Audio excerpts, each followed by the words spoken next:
और अब मैं माननीय मुख्यमंत्री जी से अनुरोध करूंगा कि हमारा मार्गदर्शन करें।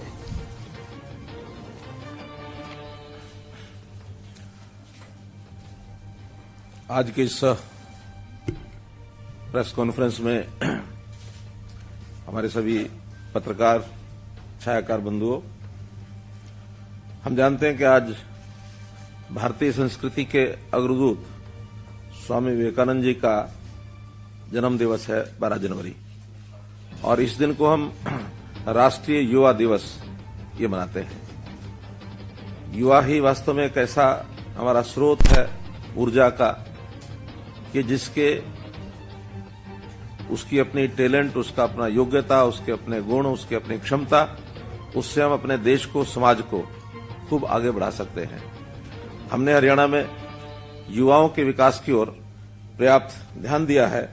हमने अपना जो ये दूसरा कार्यकाल शुरू हुआ, इसके घोषणा पत्र में ये उस समय घोषणा की थी कि युवाओं की अपनी पढ़ाई, युवाओं की स्किलिंग, युवाओं की क्षमता को बढ़ाना, और साथ ही युवाओं को नौकरी के लिए बार बार जो आवेदन करना पड़ता है, ये नहीं करना पड़ेगा, एक बार आवेदन करना पड़ेगा।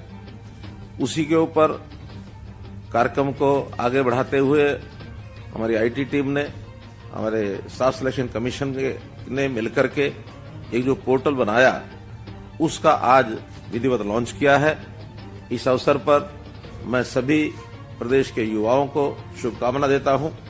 अपने एनआईसी, आईटी डिपार्टमेंट और स्टाफ सिलेक्शन कमीशन, इन सब के यानी कर्मचारियों को, अधिकारियों को भी बधाई देता हूं कि इन्होंने एक इस प्रकार का ये पोर्टल बनाया है। अब आगे से हरियाणा कर्मचारी चयन आयोग अपना जो सी और डी का, जैसा बताया गया है, कर्मचारियों का जो चयन है वो इसी पोर्टल के माध्यम से ही करेंगे। वन टाइम रजिस्ट्रेशन आज से शुरू कर दिया गया है, और अब ये 3 महीने तक, यानी 31 मार्च, 3 महीने माने 12 दिन कम हो गए इसमें, 31 मार्च तक 2021 तक ये पोर्टल खुला रहेगा। और सब लोग, चाहे वो 10वीं पास है, 12वीं पास है, ग्रेजुएट है, हायर एजुकेशन का व्यक्ति है, एक ही फॉर्म पर अपनी सारी डिटेल्स भरेगा।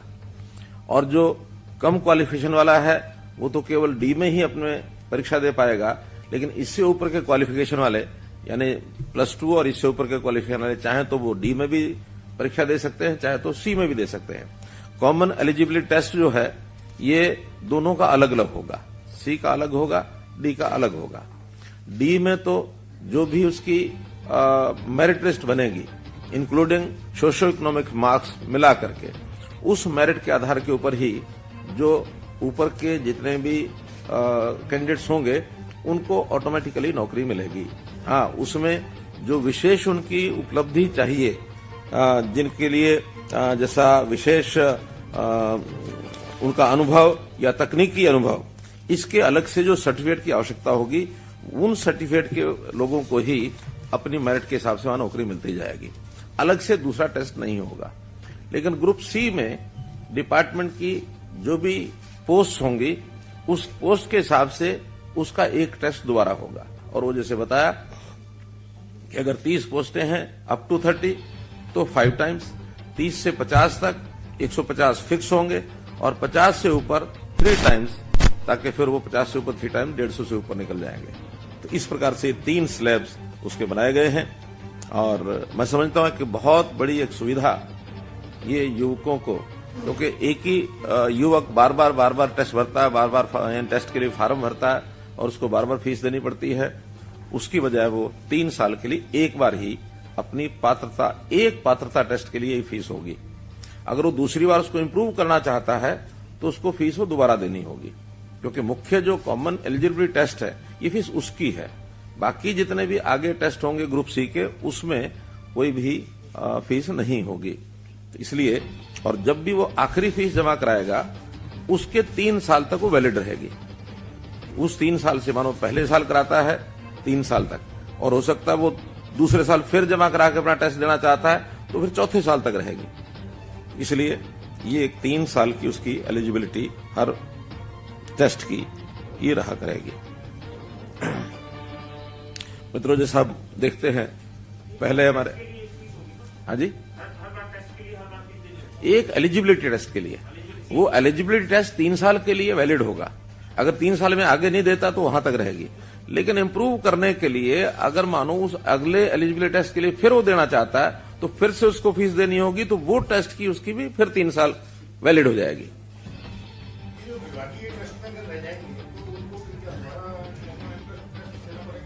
नहीं, वो तीन साल तक अलग अलग विभागों में भी टेस्ट देते रह सकते हैं। वो अगली बार फिर पोस्टिंग के लिए फिर दे सकता है। इंप्रूव करना तो बीच में इंप्रूव कर सकता है। अगर 3 साल तक उसने इंप्रूव भी नहीं किया, उसको उसके आधार पर कोई नौकरी भी नहीं मिली, तो वो 3 साल के बाद उसका ये पीरियड समाप्त हो जाएगा। अगले 3 साल के लिए फिर आना चाहता तो फिर आ सकता है। सामान्यतः होगा ये कि जो एलिजिबिलिटी टेस्ट में हायर मार्क्स के जितने भी बच्चे हैं, कैंडिडेट्स हैं, वही नौकरी के लिए बार बार प्रयत्न करेंगे। बहुत नीचे जो रह जाएंगे वो या तो इंप्रूव करेंगे या छोड़ के अपना काम करेंगे, क्योंकि इसमें हर एक बार के लिए उनको अलग अलग लालसा तंग नहीं करेगी। क्योंकि अभी तो क्या होता है, एक मान लो 5000 पोस्ट हैं, उन 5000 पोस्ट के लिए भी 10 लाख लोग आते हैं। 500 पोस्ट होती है उसके लिए 10 लाख फिर आते हैं। अगले किसी और विभाग की 2000 आ जाती है, उसके लिए 10 लाख फिर आते हैं। तो वो जो बार बार आने का क्रम या बार बार एग्जाम लेने की बात, ये परेशानी युवकों के लिए भी खत्म होगी और डिपार्टमेंट भी सुविधाजनक तरीके से अपने पूरी क्षमता से इन टेस्ट को जल्दी से जल्दी कम टाइम में करा सकते हैं।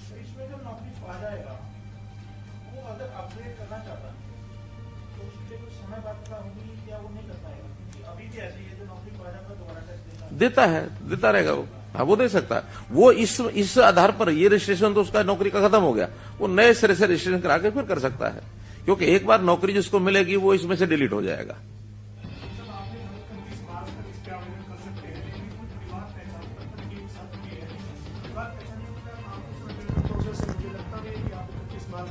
या इन बिटवीन कोई आवेदन करते हैं तो उसकी तो दिक्कत रहेगी सर। जब भी कोई आवेदन करता है और उसका परिवार पहचान पत्र नहीं है तो उसी समय पहले वो पहचान पत्र बनाएगा और पहचान पत्र तुरंत बनता है।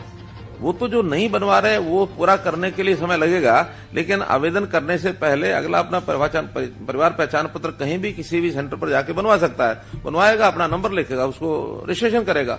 तो इसलिए परिवार पहचान पत्र में टाइम नहीं लगता है। हाँ, एक चीज और क्लियर करनी है कि ये परिवार पहचान पत्र हरियाणा के डोमिसाइल का ही बनता है, लेकिन डोमिसाइल पहले कभी हमारे यहाँ 15 साल की इस पीरियड था कि जो 15 साल से हरियाणा में रह रहा है उसी का डोमिसाइल बनेगा। अब उसका हमने पीरियड 5 साल कर दिया कि 5 साल से भी कोई हरियाणा में रह रहा है तो उसका भी डोमिसाइल बनेगा।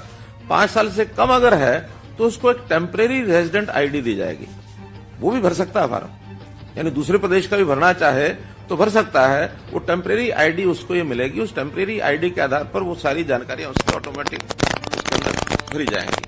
उसको ऐसा नहीं कि वो नहीं भर सकता है, भर सकता है, लेकिन उसको एक टेम्परेरी आईडी मिलेगी, उस आधार पर वो भरेगा।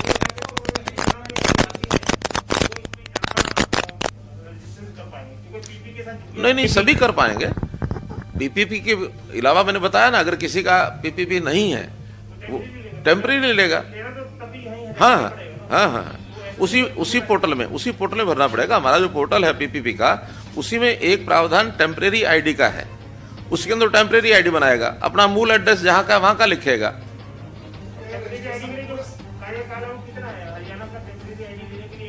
मैंने बताया 5 साल का रेजिडेंट जब तक नहीं होता तब तक वो टेम्परेरी पर रहेगा। 5 साल रेजिडेंस पूरा होने के बाद वो परमानेंट में आ जाएगा। पीपीपी का हमेशा, ये मैंने बताया 31 मार्च तक है। अभी 31 मार्च तक है, फिर इसको समय समय पर खोला जाएगा। जब मानो एक एग्जाम हो जाएगा तो दूसरे एग्जाम से पहले फिर खोला जाएगा, या जब भी कभी परीक्षाएं मान लो 10वीं की 12वीं की होती हैं फिर खोला जाएगा। अभी तो 31 मार्च तक जो पहले से 10वीं के 12वीं के लोग हैं वो आएंगे। और इसमें भारती जी एक प्रावधान हमने ये भी किया है कि जो इस बार 10वीं और 12वीं में अपीयर होंगे, हाँ, वो भी इसमें कर सकते हैं। प्रोविजनल अपना रजिस्ट्रेशन करेंगे, 10वीं में 12वीं में पास होने के बाद वो उसमें अपना अपडेट करेंगे कि 10वीं 12वीं पास हो गए। पास नहीं हो सके तो इसमें रिजेक्ट हो जाएंगे। ये प्रक्रिया की बात होगी, लेकिन टारगेट क्या रखा है सरकार ने? जिस तरह से कोविड का समय रहा, कुछ भर्तियां बंद भी हुई, प्रक्रिया तो एक सिंपल होगी, उसके लिए टारगेट भी होगा? कोई टारगेट नहीं है, सभी लोग रजिस्ट्रेशन कर सकते हैं, सबका टेस्ट होगा। इस टेस्ट के बाद डिपार्टमेंट अपनी आवश्यकता के हिसाब से फिर नौकरियों की एडवर्टाइजमेंट करेगा और वो जो एडवर्टाइजमेंट होगी उसके बाद उनको फिर क्लिक करना होगा कि हाँ इस नौकरी के लिए अगर तो ग्रुप डी है तो वो सिलेक्शन सीधी हो जाएगी और सीधा उनको अपॉइंटमेंट लेटर जाएगा। 1 महीने का टाइम मिलेगा ज्वाइन करने का। कोई ज्वाइन करेगा ठीक है, नहीं ज्वाइन करेगा तो नेक्स्ट की बारी आएगी। और अगर ग्रुप सी है तो उसको अगला टेस्ट जो डिपार्टमेंट का देना है उसके लिए उसको टिक करना होगा कि हाँ मैं इसके लिए एग्जाम देना चाहता हूं, लेकिन उसके लिए नंबर जो फिक्स कर दिया है अप टू 30, 5 गुना 30 to 50, 150, अबव 50 अगर पोस्ट हैं तो होते 3 गुना। तो उतना जो अपर होंगे, मानो एग्जाम लेना है 200 लोगों का, टिक कर दिए 400 लोगों ने तो मेरिट में अपर 200 होंगे, उन्हीं का एग्जाम होगा, बाकी का नहीं होगा। कहीं पे कुछ गड़बड़ी पाई जाती है तो कैसे? मैंने बताया कि इससे बड़ी तो ट्रांसपेरेंसी नहीं हो सकती। हर चीज पोर्टल पर है, जितने लोगों ने फॉर्म भरे हैं वो सबको पता रहेंगे वेबसाइट के ऊपर। जिनको सोशो इकोनॉमिक नंबर दिए गए हैं वो पहले से उसके अंदर डाल दिए जाएंगे, उसको जोड़ करके मेरिट बनाई जाएगी। किसी ने चैलेंज करना तो चैलेंज करेगा। ये जो 10 नंबर के मार्क्स हैं ये तुरंत जैसे रजिस्ट्रेशन 31 मार्च को पूरी हो जाएगी उसके तुरंत बाद वो उनकी एप्लीकेशन के आधार पर नंबर डल जाएंगे। तो नंबर डलते ही जब सीईटी का टेस्ट होगा, कॉमन एलिजिबिलिटी टेस्ट, उससे पहले किसी ने चैलेंज करना तो उसको चैलेंज कर सकता है। तो इसलिए पर्याप्त मात्रा में इसकी पारदर्शिता है। और फिर जब एग्जाम होगा उनके सबके मार्क्स भी सबको पता होंगे कि किसकी मेरिट क्या आई है। वेबसाइट पर देखेंगे 3 टाइम्स 5 टाइम्स का हमने स्कोर बता दिया, सबको पता है। जिस दिन टिक करके लोगों ने भर दिया, जब डेट आएगी उस डेट के बाद भी टाइम दिया जाएगा, इतने टाइम तक आप टिक कर सकते हैं। टिक करने की डेट तक वो नंबर फिर आ जाएगा। उस नंबर में कितने लोगों का टेस्ट होगा वो पता लग जाएगा। 600 लोगों ने टेस्ट किया, 300 ने, मानो 600 लोगों ने टिक किया, 300 ने यदि टेस्ट देना है तो अपर 300 कौन है सबको पता लगेगा। कहीं उसमें कोई छुपाई हुई बात नहीं है। हर किसी को अपने पोर्टल वेबसाइट पर ये चीजें नजर रहेंगी। साल में कि 2 होंगे? ऐसा कि अभी इस पर काम चल रहा है, क्योंकि ये कोई भी तैयारी होगी वो कम से कम 5 महीने 6 महीने उसमें लगने हैं। आज उसकी तैयारी शुरू करेंगे, इधर से रजिस्ट्रेशन चलता रहेगा, तो 6 महीने का मतलब है जून से पहले तो ये नहीं होगा। तो पहला टेस्ट जून में होने के बाद तभी हम डिसाइड करेंगे कि अगला टेस्ट कब करना है। लेकिन साल में एक जरूर होगा, अगर आवश्यकता रही तो भी हो सकते हैं।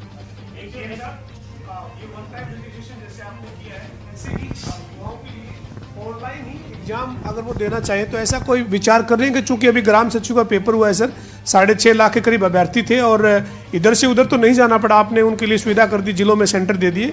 लेकिन इसके बावजूद 1-2 जगह से ऐसी चर्चाएं रही सर कि पेपर लीक हुआ है। हालांकि आधिकारिक तौर पर आपके पास या चेयरमैन साहब के पास जानकारी होगी कि क्या वाकई में पेपर लीक था या अफवाह थी। लेकिन क्या ऑनलाइन एग्जाम भी बच्चे दे सकें, जो अब बच्चे कंप्यूटर पे लैपटॉप पे ऐसे सेंटर बना दिए जाएं? अभी ग्रुप सी और डी के लिए एलिजिबिलिटी टेस्ट ये ऑनलाइन नहीं है। ऑनलाइन का विचार भी करेंगे तो हायर जो टाइप की जो नौकरियां होंगी उसके लिए करेंगे, क्योंकि 10वीं का 12वीं का ये विद्यार्थी अभी ऑनलाइन की लेवल पर नहीं आ सकता कि उनको हम ऑनलाइन लें, पहली बात। दूसरी बात जो आपने कही, ये ठीक है कि एक केस पकड़ा गया है और उस केस में कोई एक टेक्निकल आइटम लेकर के और वो व्यक्ति अंदर गया था। उसने बहुत बारीक चिप एक उससे बरामद हुई और उस चिप के माध्यम से वो सारा सिस्टम पता लग गया है। उसमें जो लोग इसके पीछे काम कर रहे थे उनका भी पता लगा है। 14 लोगों को गिरफ्तार कर लिया गया है, एफआईआर हो गई है। लेकिन मुझे नहीं लगता कि वो उससे ज़्यादा आगे कहीं बढ़ा होगा। कोशिश उनकी रही होगी कि बहुत बड़ा एक कोई स्कैंडल करने की, लेकिन टेक्निकल चीज़ों को पकड़ने के लिए भी टेक्निकल चीज़ें ही ज़रूरत है। अभी उसकी छानबीन चल रही है कि कहाँ तक क्या किसकी उसकी कोशिश की गई होगी। अब ये चूँकि बहुत पुराने ऐसे ऐसे ग्रोह बने हुए हैं जो हर चीज़ की कहीं ना कहीं काट निकालते हैं। अब टेक्निकल लड़ाई तो टेक्निकल चीज़ों से लड़ी जाएगी। अब उसका प्रबंध कर रहे हैं हम कि कैसे उसको आगे करेंगे, लेकिन आगे ये नहीं होगा। ये कहीं ना कहीं फ्लॉ ऐसा जो एक आध जगह मिला है, इसमें कहीं ना कहीं कोई शरारत जो की गई है या इस प्रकार का जो अपराध किया गया है, बहुत ही टेक्निकल आदमी ने, जिसको सारी चीज़ों की जानकारी होती है, उसने किया है। तो उसको एक छोटी चिप के माध्यम से और वो सारी दूर बैठा हुआ आदमी कोई उनको बता रहा था, उस पकड़ा गया वो। ये जो स्टैट जो है टीचर्स का भी स्टैट होता है। अब क्योंकि ग्रुप सी में हमने जो अदर जो है नॉन गेस्टेड में लिखा टीचिंग का, अब एस्टेट वालों को सी टेट देना पड़ेगा जो अपना सीईटी है, या वो एस्टेट नहीं, एस्टेट अलग है, उनका एस्टेट एस्टेट चलता रहेगा वो। केवल नॉन क्या है वो, नॉन गेस्टिंग टीचिंग जो है वो ग्रुप सी के साथ होगा।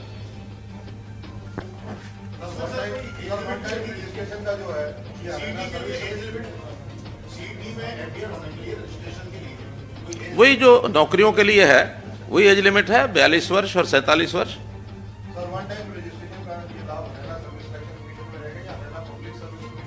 नहीं, अभी स्टाफ सिलेक्शन कमीशन, अभी केवल स्टाफ सिलेक्शन कमीशन का ग्रुप सी और डी में ही है, ये ए और बी में नहीं है। एचपीएससी तो ए और बी की ही नौकरियां करते हैं। इसमें एक चीज और क्लियर करनी है कि जो सोशो इकोनॉमिक है वो ग्रुप डी में तो मैक्सिमम 10 मार्क्स दिए जाएंगे, ग्रुप सी में मैक्सिमम 5 मार्क्स दिए जाएंगे। उसमें 2-3 तरह के प्रावधान होते हैं कि जिसके घर में कोई नौकरी नहीं है, कोई भी नौकरी नहीं है एक भी ब्लड रिलेशन में, तो उसको ही 5 मार्क्स दिए जाते हैं। फादरलेस जो है उस जवान को भी 5 नंबर दिए जाते हैं, या विडो है 5 नंबर है, और इसी प्रकार की 2-3 कैटेगरीज है। लेकिन टोटल मिला करके वो 10 से ज्यादा नहीं होंगे और ग्रुप सी में 5 से ज्यादा नहीं होंगे। अब की बार टारगेट क्या है सरकार का नौकरियों का, कि कितनी नौकरियां निकाली जाएंगी इस वर्ष में? और क्योंकि अभी पहले जो 5000 पुलिस की है वो अभी तो मैं एक जानकारी आपको ये दे रहा हूं कि हमने किया क्या क्या है पिछले 6 साल के अंदर।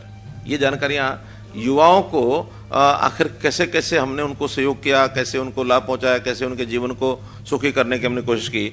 आपको ध्यान में है कि पहले जितने भी ये पर्ची खर्ची के सिस्टम चलते थे, भाई भतीजावाद, पैसा लेना, ये करना वो करना, अपने अपनों को दे, मुड़ मुड़ रेवड़ियां।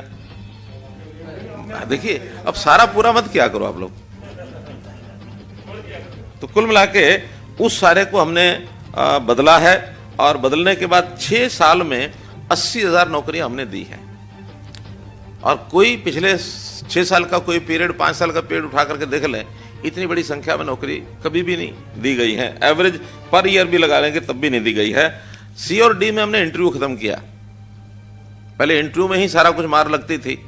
हमने देखा ये पीटीआई वाला केस, हमने देखा ये C&V आर्ट वाले वो जो ड्राइंग टीचर जो थे, केवल इंटरव्यू के ऊपर उठा के भर्तियां कर दी गई। सुप्रीम कोर्ट में जाकर के उनको अल्टीमेटली उनकी नौकरियां कैंसिल हुई। अब एक व्यक्ति धोखे से, सच्चाई से, बुराई से, बेईमानी से मानो नौकरी ले गया, और उसके साथ 10 साल के बाद, 15 साल के बाद ये स्थिति बनती है, क्या यानी परिवार का बनता होगा, उसके प्रति हमें यानी हमारी संवेदनशीलता उनके प्रति जरूर है। गलत हुआ, ठीक हुआ, एक वो भूमिका जिसकी है उसकी है। लेकिन जिसने नौकरी ली वो जैसे भी ले गया, लेकिन 16 साल के बाद, 15 साल के बाद उसको नौकरी से बाहर कर दिया गया। ये भी बहुत एक स्थिति ऐसी है। लेकिन मैं दावे से कह सकता हूं कि हमारी ये 80,000 नौकरियों में से, 6 साल की नौकरियों में से एक भी रिजेक्ट नहीं हुई है। स्टे लगते रहे हैं, जो भी जाता है स्टे लेके आता है, लेकिन उसके बाद उसको कभी मुंह की नहीं खानी पड़ी कि कोई नौकरी हमारी रद्द हो गई हो, कोई भी एक भी। पुलिस में भी हमने TRP system, transparent recruitment process जो चलाई थी, सबसे पहले हरियाणा में चलाई गई, जिसके अंदर यानी लगभग 8-10 हज़ार पुलिस की भर्तियां हमारी पिछले 6 साल में हुई हैं। चाहे वो सब इंस्पेक्टर की हुई हैं, चाहे वो कांस्टेबल की हुई हैं, पुरुषों की, महिलाओं की, सब तरह की। लेकिन हमने सिस्टम उसमें दायर किए और सिस्टम के अंदर कभी कोई फ्लॉ नहीं निकला।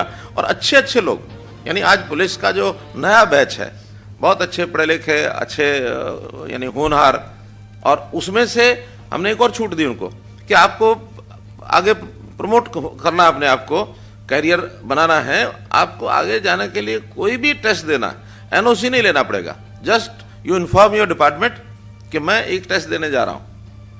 पहले क्या होता था, NOC लेना अनिवार्य होता था, और NOC लेते समय ऊपर के अधिकारी भी सोचते थे, ये नीचे का आदमी हमारे काम का आदमी है, हमने ट्रेनिंग इसको दी है, ये जाएगा तो हमें छोड़ जाएगा, तो फिर हमारा काम खराब होगा, हमें नई भर्ती करनी पड़ेगी।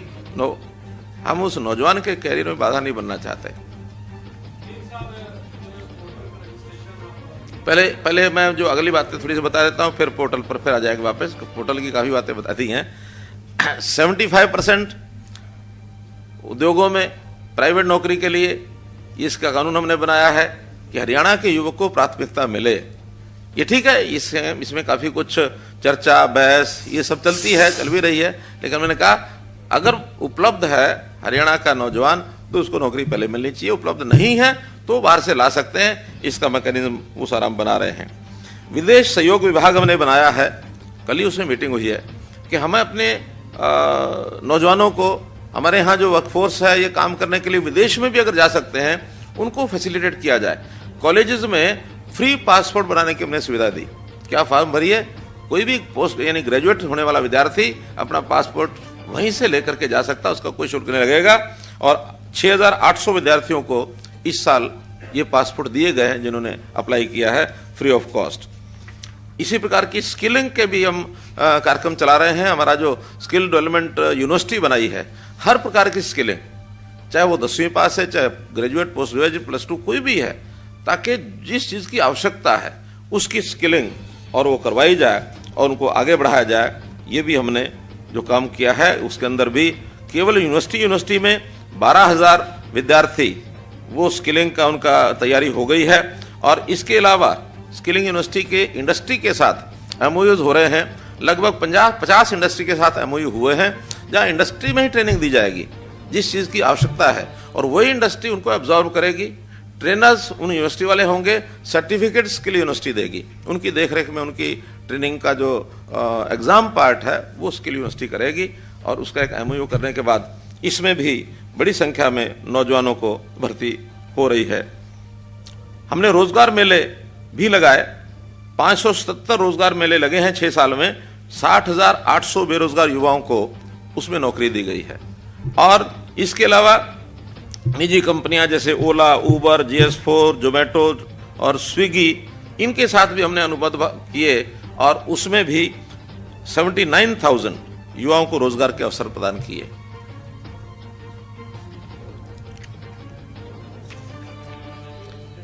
इसी प्रकार ITIs, हमारे ITIs में 71 ट्रेड हैं इस समय, 40 उद्योगों के साथ उन्होंने भी MOU किया है कि वहाँ जो ITI में कोर्स कराते हैं उसके बाद उन्हीं इंडस्ट्री में जिनका MOU होते हैं फर्स्ट प्रायोरिटी उनको दी जाती है कि वहाँ जाकर के ज्वाइन करना चाहे तो कर सकते हैं। इसमें भी बहुत बड़ा एक युवाओं को रोजगार का ये सारा विषय मिला है। जैसा मैंने कौशल विश्वविद्यालय के MOUs का विषय बताया है, जो इंडस्ट्री के साथ किए गए हैं उसमें भी 71,000 युवाओं को और ऐसा उन इंडस्ट्री में जाने का अवसर मिला है। कोचिंग के नाते भी जैसे युवाओं को, जो गरीब विद्यार्थी हैं, अच्छे होनहार हैं, इनके लिए सुपर 100 कार्यक्रम चालू किए। अभी 2 चल रहे हैं, इस बार से हमने उसकी 4 की घोषणा की है। और वहाँ गरीब विद्यार्थी फ्री कोचिंग लेता है और फ्री कोचिंग उनको एक अच्छे लेवल की कोचिंग दी जाती है। और दोनों कोचिंग सेंटर से इस बार 83 युवा ऐसे हैं जिनको IIT और मेडिकल कॉलेजेस में एडमिशन मिले हैं। तो इसमें एक बहुत बड़ी उपलब्धि ये सब हुई है। M3M फाउंडेशन, इसमें हमने 50,000 मेधावी विद्यार्थियों को, यानी प्रतियोगी परीक्षाओं की तैयारी कराने के लिए ऑनलाइन तैयारी ये इस फाउंडेशन के द्वारा हो रही है। 50,000 विद्यार्थी अपने घर बैठे ये इस प्रकार की ले रहे हैं। सक्षम युवा योजना, जैसे पहले से पता है कि 100 घंटे काम के बदले में पोस्ट ग्रेजुएट को 9,000 रुपया, ग्रेजुएट को 7,500, +2 भी चालू कर दिया है, उसको 6,000 रुपया मासिक उसको मिलेगा। इसमें भी 1,20,000 युवाओं ने इसका लाभ उठाया है। हालांकि ये टेम्परेरी लाभ होता है उनको, जब वो उसके बाद बाहर निकल करके नौकरी जाते तो उसको छोड़ते हैं, लेकिन एक प्रारंभिक उनको हेल्प मिल जाए, ये भी हमने किया है। खेलों में भी हम बहुत कुछ कर रहे हैं, उसके लिए युवाओं को खिलाड़ी के नाते तैयार करना। इस बार तो भाग्य से हरियाणा जो मेजबानी कर रहा है कि हमारा खेलो इंडिया नेशनल गेम, खेलो इंडिया पंचकुला में ही उसका आयोजन होगा नवंबर 2021 में। तो ये युवाओं को आगे बढ़ाने के लिए प्रधानमंत्री जी का जैसा एक आह्वान है कि शिक्षा में, कौशल में, खेल में, रोजगार में इन युवाओं को आगे बढ़ाया जाए, हर दृष्टि से हम काम कर रहे हैं। और इस नाते से आज के इस कार्यक्रम में इस पोर्टल का जो शुभारंभ हुआ, इसका भी बहुत बड़ा युवाओं को लाभ होगा। कल लोहड़ी का त्यौहार है, आने वाले दिन में संक्रांति का त्यौहार है, दक्षिण में पोंगल का त्यौहार चल रहा है। इन सब त्योहारों को आप लोग खुशी से मनाएं। आपको बहुत बहुत शुभकामना, बहुत बहुत बधाई। अब कोई विषय बाकी रह गया हो तो 2-4 मिनट का सकते हैं। ऐसा कि वो चूंकि साल में एक बार होना होता है, प्रिंसिपली केंद्र सरकार ने, स्पोर्ट्स डिपार्टमेंट ने हमको परमिशन दे दी है कि आप अपनी तैयारी चालू रखिए। उसकी निश्चित डेट्स वो बाद में तय होंगी, लेकिन उसके कौन से खेल कहाँ होंगे ये सारी तैयारी हमने कर ली है।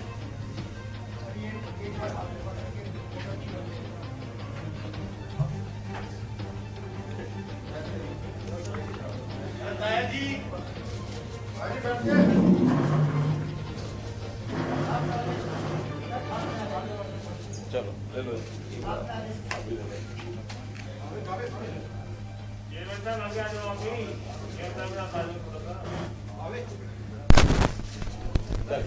धन्यवाद। फोटोग्राफ एक तरह से होने चाहिए, कभी इधर कभी इधर। धन्यवाद। आ जाइए, 2 दिन बाद फिर आऊंगा आपके सामने। ऐसी बातें मुलाकात के बाद। उससे पहले भर्ती होएगी या नहीं होएगी अभी जो चल रही है? नहीं, जो पहले वाली चल रही है वो सब होंगी। जो पहले से एडवर्टाइजमेंट हुई हैं, जो फार्म भरे गए हैं, वो नहीं रुकेंगी। ये तो चूंकि टेस्ट जून में जाके होना है और इसमें भी पहले ग्रुप सी का होगा या डी का होगा, एक एक करके होंगे, तो इस नाते से तब तक ही सारे काम एचपीएससी के भी, स्टाफ सिलेक्शन के विषय भी सब चलते रहेंगे।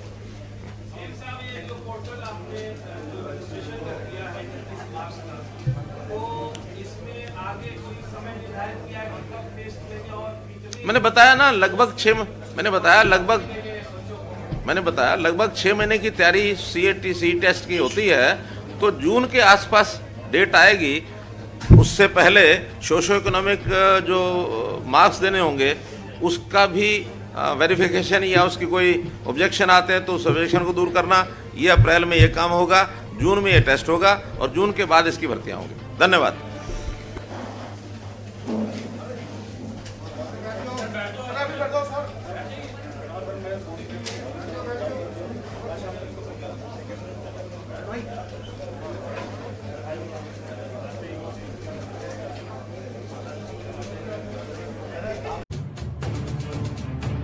आपकी सेवा मेरा धर्म। जिला परिषद सोनीपत से युवा, शिक्षित और मेहनती उम्मीदवार, आपका भाई, आपका बेटा, एडवोकेट विजय वशिष्ठ।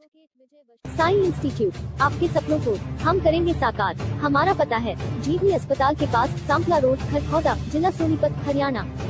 संपर्क करें 9518653001 और 9518161500। आपने देश परदेश की खबरात जुड़े रहन खातर सब्सक्राइब करियो आपने news channel Haryana today news न।